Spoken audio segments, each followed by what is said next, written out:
Yo, Shijaka Madella to Madalena. Tight shit. We back. I'm telling you right now, they call me Mystic Mac because I predict these things.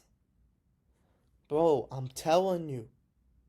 Okay, before we get into what I call my juicy picks, let's go to the first fight on the card. Beksa Almakin. He got a first round KO against Brad Katona. That was a really impressive performance. You know, Katona's a very tough dude. I didn't think Bexot was going to have that dog in him, especially in the first minute as well. But he was able to get a really good shot in, just KO'd him in the first round. Definitely surprised me. I thought it was going to be a decision win. But, yeah, man, it's very good start to the card. Had a big war against Lee and Santos. I chose Zhang Yang Li, but Santos on short notice was able to deliver a very good performance. I thought it was a very good performance. Sorry, that was my phone. Pretty much, yeah, it was a good fight. I didn't think it was 30-27. I thought it was 21-28, but who cares? Next, what we call the blunder of the card. Me picking Bruno Silva. I thought Bruno Silva was going to have that dog in him. I thought he was going to come in there and showcase a vintage performance, but he did not. I think Bruno Silva's kind of just lost that fire in him. I would really love for him to retire, to kind of just stop fighting, because it's clear it's just not helping him. He's just going to get hurt more. But Barry All came in guns blazing, had a few good elbows, and he just slept him brutally. I think it was a good win overall, so I don't really have much to say. He got performance of the night too, so that was cool. Navajo Sterling versus Ivan Erzlan. First, say 13 minutes of the fight, it was kind of even. Navajo Sterling was landing some good shots. Erzlan was landing some good shots. It's very even. But then Navajo Sterling comes in, drops Erzlan, pretty much almost face plants him on the ground. I'm surprised it wasn't stopped, but some judges had it at 10-8. And, I mean, it was a really good fight. I thought it ended really well. Navajo Sterling's kind of showing himself to kind of have all that potential, man. He has that potential. I just really want to see him, kind of be more aggressive with the strikes, I don't need another Carlos Uber, that Izzy fighting style, I think Navajo Sterling can definitely make a wave. But right now he's undefeated. So, yeah. Next, what I call one of the bigger robberies in the card. I had Bukauskas winning by KO, but Cutelaba, I thought Cutelaba won. I had it 2-1 Cutelaba, but they gave it to Bukauskas. 30-27 Bukauskas, and then 30-27 Cutelaba. It's just weird. It's just weird. But we're on to what I call one of the best performances of tonight. Jasmine Jasudavicius going against a veteran, a former champ like Jessica Andrade. Submits her in the first round. I mean, I was having her by decision, but I also did say she could definitely submit her as well. Jessica Andrade isn't the best grappling-wise. She definitely does get taken down, and that's what we saw in this fight. She got taken down easily, submitted pretty easily. It was definitely a very good performance from Jasmine. I really do see her becoming a future title contender. I think that she does have a lot of potential. She's only lost to Natalia Silva. So, yeah, I think she's on a good run right now. And we'll see her breaking almost into the top 5, number 7, but maybe she could be number 5. I think it could be. Next, we got the welterweight matchup between Mallet versus Radke. I had Radke winning by KO. I thought he was going to push the pace, but Mallet really did come here with an impressive performance. He was the one pushing the pace. He wasn't doing what he did in the Trevin Giles fight, which was a really good change-up by him. Seems that he's now starting to trust his power, and he definitely showed it because he knocked out Charles Radke with a good hook, and he made the Canadians proud. As much as it hurt me because a Chicago guy lost, and I'm from Chicago. Mike Mallet had a very impressive performance. I think he is the real deal. I could see him getting a ranked opponent. I think he was beating Neil Magny before the TKO, so it's definitely useful. Now, Benoit Saint Denis, very great performance, very good game plan. Pretty much demolished Kyle Propelic and all in all standards. Outstruck him on the feet, submitted him. I mean, Benoit Saint Denis just could not lose this fight. If he lost this fight, I don't know what he would have done, what the UFC would have done. But minus 1600, you would expect a performance like this, so I'm not all surprised. Next, we got Natalia Silva versus Alexa Grasso. I think this is one of the best picks I had. You know, a lot of people were, although Natalia Silva was the favorite going into this fight, a lot of people, especially in the Gold Squad picks, shout out to them. You know, make sure to follow it. I was the only one who picked Natalia Silva, and I definitely had it right with Natalia Silva. I thought she was going to piece her up. I thought she was going to defend the takedowns, and she did exactly that. She had the better strikes. She had the better rounds. She had the better hits. Alexa Grasso had some good moments, but Alexa Grasso just couldn't do enough. She just couldn't do enough. She looked like she was getting frustrated. She had no answers for Silva's striking, no answers for the kicks. And it seems that Silva was just a faster striker. And it sucks to see that Grasso kind of falling this far. But honestly, I think it's kind of like a little Jamal Hill situation, you know? You get the title shot as a lower ranked contender. You win, and then you lose. And then you start to realize that maybe you're not the elite level that you thought you were. So, Alexa Grasso, I think she should bounce back. Silva, I think she should get the title shot. If they don't do the Weili versus Shevchenko fight, the double champ fight anytime soon, I think Silva's probably in line for a title shot. I think she does deserve it. She's on the run. She has the highest win streak. And, you know, with Manon Fiorot not for Manon losing, I think Shevchenko versus Silva would be a good fight. So, I'd love to see that. Next, we got Jose Aldo versus Ayman Zahabi. Now, this is what I call one of the bigger robberies. I thought Jose Aldo won this 2-1. I mean, I didn't give Jose Aldo round 3. I thought he lost that round, but the judges did wrong by giving Ayman Zahabi the second round. I thought Jose Aldo won the second round. I thought he landed the better hits. I thought he was the better fighter in that round. Now, Zahabi, he got round 2. It was a unanimous decision too, which is just weird. It's just weird. I mean, it was a war for sure. There's so many good moments. Jose Aldo was close to finishing Zahabi with the soccer kick, but yeah, I mean, I wouldn't call it a soccer kick because he wasn't grounded, but with a good head kick. But Zahabi survived. He was able to outlast Jose Aldo. Jose Aldo gassed. I think it was because, you know, it's the age, and now he's retired. And it sucks to see the UFC just do his retirement like that to rob him of a fight that he deserved to win. And, you know, just be fed these young up-and-coming contenders, reading them, and then just so losing anyways. And then they just give him a little send-off. They don't do much with him. They don't give him a video. They didn't give him a video last time. I know he's in the Hall of Fame, but I don't know. It's like, there should be an emotional send-off for a guy like Jose Aldo, man. Same thing with Stipe. But UFC is the UFC, man. Next, we got what I call one of the better underdog picks. Valentin Shevchenko wins against Manon Fiorot. This was a very close fight. You know, rewatching it, I had it 3-2 Shevchenko, but it could have been 3-2 Fiorot as well, but the judges saw it as Shevchenko. I thought Shevchenko had the better moments in this fight. Fiorot was doing good in the clinch, getting the takedowns, clinching her up, but I felt like it wasn't enough compared to what Shevchenko was doing with the dropping her, breaking her nose, you know, landing the better hits. I felt like Shevchenko really was the true winner in this fight. I think she was the one damaging Fiorot the most. And Fiorot was just trying to win off control time, and I just think that I'm glad the judges see that control time isn't the only thing that matters. So, Shevchenko winning this fight, definitely great.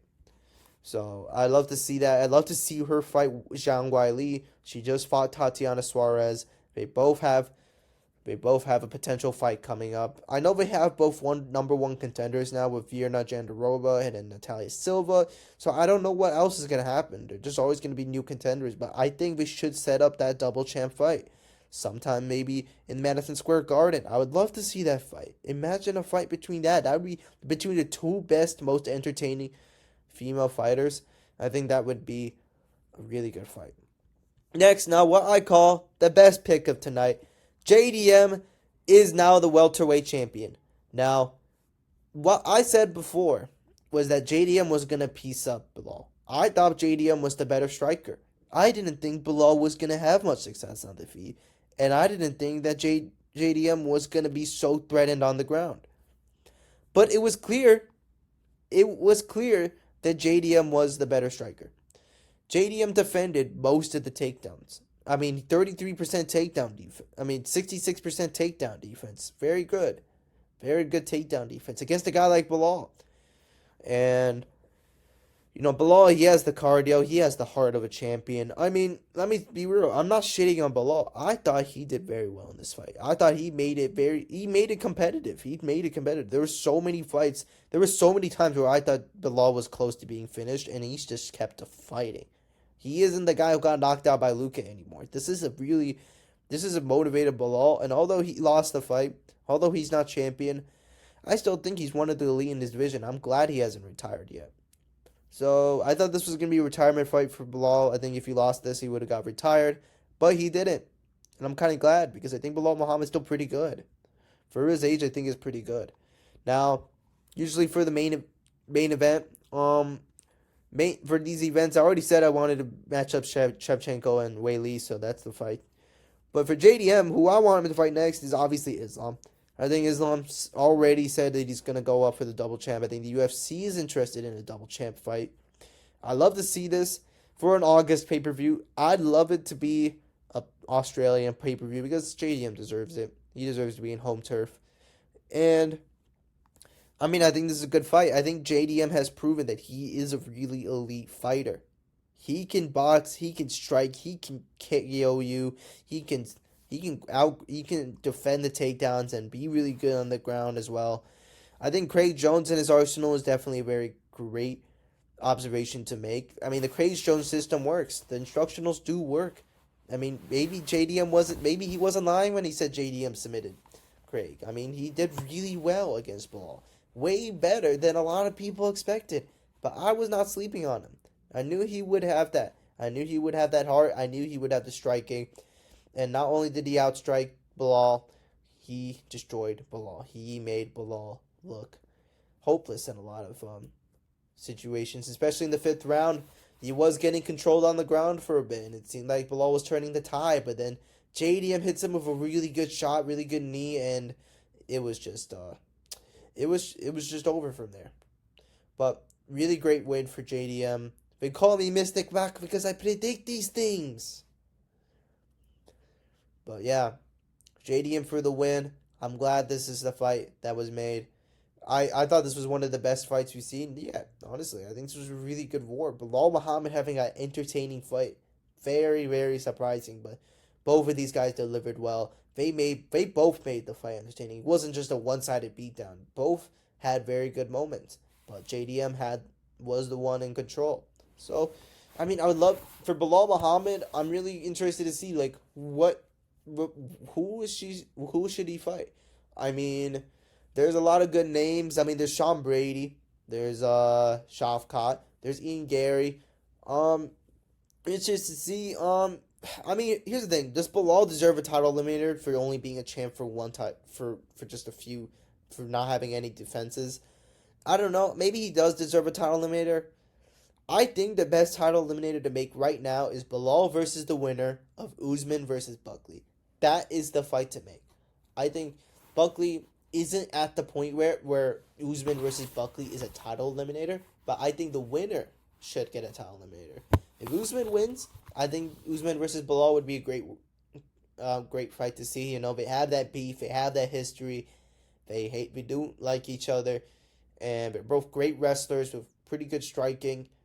And, they're both kind of getting up there in age, Usman's 38, Bilal is 36.